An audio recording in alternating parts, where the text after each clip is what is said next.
திரு கோட்டீஸ்வரன் தொடர்பில் இருக்கார். திரு கோட்டீஸ்வரன், இந்த டெவலப்மெண்ட் பற்றி உங்களுடைய பார்வை என்ன? நேர்களுக்கு வணக்கம். ஐயா பண்ருட்டியார் அவர்கள் கடந்த காலத்துல பார்த்திருக்கிறோம். அந்த அரசியல் கூர்மையெல்லாம் அவருக்கு ஒரு ஒரு அனுபவம்லாம் அதிகம். பட் அவர் இந்த சூழ்நிலையில ஐயா ஓபிஎஸ் அவர்களுக்கு ஒரு சரியான எதிர்காலத்தை காட்டலையோன்ற ஐயம் எனக்கு வருது. ஏன் அப்படி நான் சொல்றேன்னா, இப்போ இதுக்கப்புறம் அவருக்கு இருக்கிற ஆப்ஷன்ஸ், இப்ப இன்னைக்கு காலையில வந்து முதல்வர் மு.க. ஸ்டாலின் அவர்களை சந்தித்து நல்லா விசாரிச்சிருக்காரு.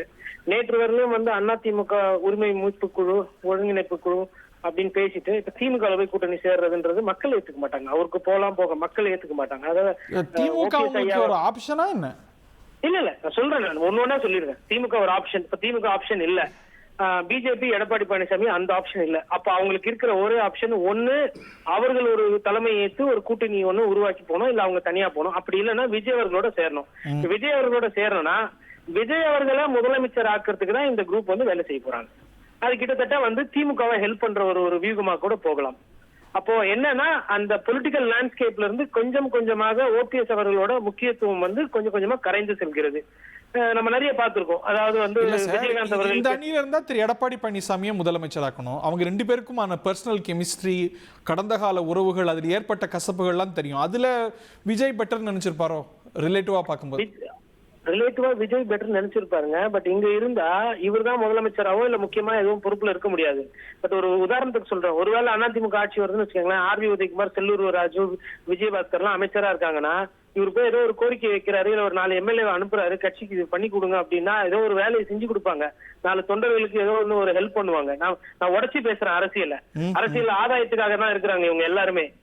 வெளிப்படையா சொல்ல, ஏன்னா இன்னைக்கு வந்து என்டிஏ கூட்டணியில இருந்து இவங்க வெளியில வர்றதுக்கு காரணம், முழு காரணம் தங்களுக்கு எந்த விதமான லாபமும் இல்ல. இதுல வந்து மக்களுக்கு உண்டான கருத்தும், மக்கள் பிரச்சனையெல்லாம் எதுவும் பேசி இவர்கள் வெளியில வரல. இந்த கூட்டணியில 3 நாளைக்கு முன்னாடி பாக்கியம்னு லெட்டர் எழுதிட்டு அந்த பாக்கியத்துக்கு போதிய அளவுக்கு முக்கியத்துவம் கிடைக்காததுனால, தனிப்பட்ட காரணத்தினால் தனக்கு மரியாதை இல்ல, தனக்கு கட்சியில முக்கியத்துவம் இல்லைன்ற அந்த வாய்ப்பு இருக்கு. இது அவர் மேபி பிஜேபி அணியில தொடரணும்னு நினைச்சிருக்கலாம். ஆனா அங்க மரியாதை இல்லை அப்படிங்கும்போது அதை தொடர்றதை விட வெளில வருது பெட்டர் நினைச்சிருக்கலாம்ல.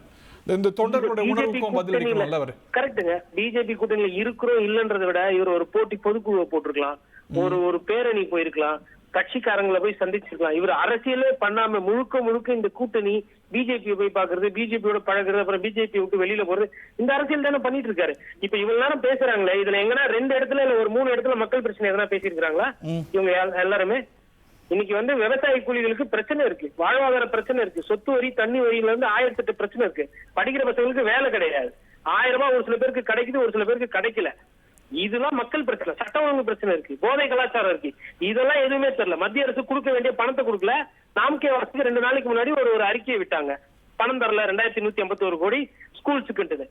அரசியல், மக்களுக்கு சார்ந்த அரசியல் எதுவுமே பண்ணாம தன்னோட தனிப்பட்ட ஒரு தேவைக்காக இவர் வந்து இன்னைக்கு வந்து என்டிஏ கூட்டணியில இருந்து வெளியில போறாரு. இப்போ விஜயோட பூர்வாங்கமா ஒரு பேச்சுவார்த்தை நடந்திருக்கும்னு நினைக்கிறீங்களா? அட்லீஸ்ட் அது தொடங்கி இருக்கும்னு நினைக்கிறீங்களா? நீங்க சொல்லும் போது பிராக்டிக்கலா பார்க்கும்போது திரு விஜய் தான் ஆப்ஷன் அப்படிங்கும் போது, விஜய் வந்து பாஜக எதிர்ப்பை தீவிரப்படுத்துறாரு. அதை இவங்க இப்ப ஆரம்பிச்சு ஒரு கிரெடென்ஷியல்ஸ் எஸ்டாப்ளிஷ் பண்ணிட்டு அதுக்கான ஒரு சூழல் வந்த அப்புறம் இணையணுங்கிறது ஒரு ஆக்ஷன் பிளானா இருக்கும்னு நினைக்கிறீங்க?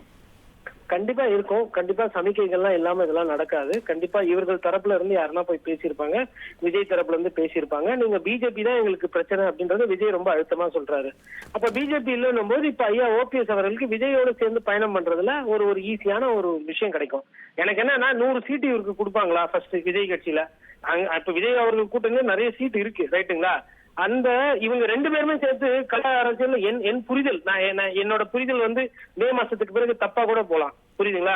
நம்ம வந்து மக்களோட மனசை வந்து அது கிராக் பண்றது ஒரு பெரிய பொலிட்டிக்கல் சயின்ஸ். பட் எனக்கு தெரிஞ்ச பேசிக் சிற்றறி வைத்து சொல்றேன், விஜய் அவர்களும் ஓபிஎஸ் அவர்களும் சேர்ந்து 20% வாக்கு தாண்டதுன்றது ரொம்ப ரொம்ப கடினம்.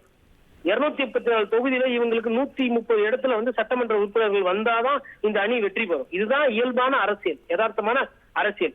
சோ 25 விழுக்காடு நீங்க எடுத்தீங்கன்னா தான் எதிர்கட்சியா வர முடியும், 28 விழுக்காடு எடுத்தீங்கன்னா தான் ஆளுகின்ற அரசாங்கம். அதற்கு இவங்க போறதுக்கு அந்த டிஸ்டன்ஸ் இல்ல, ஓட் ஷேர் இல்ல. 3வது அணி 4வது அணி தமிழகத்துல என்னைக்குமே வெற்றி பெற்றதா நான் பார்த்தது இல்லை. எனக்கு தெரிஞ்சு 30-40 வருஷம் அரசியல்ல 3வது அணியோ 4வது அணியோ இங்க வெற்றி பெற்றது கிடையாது.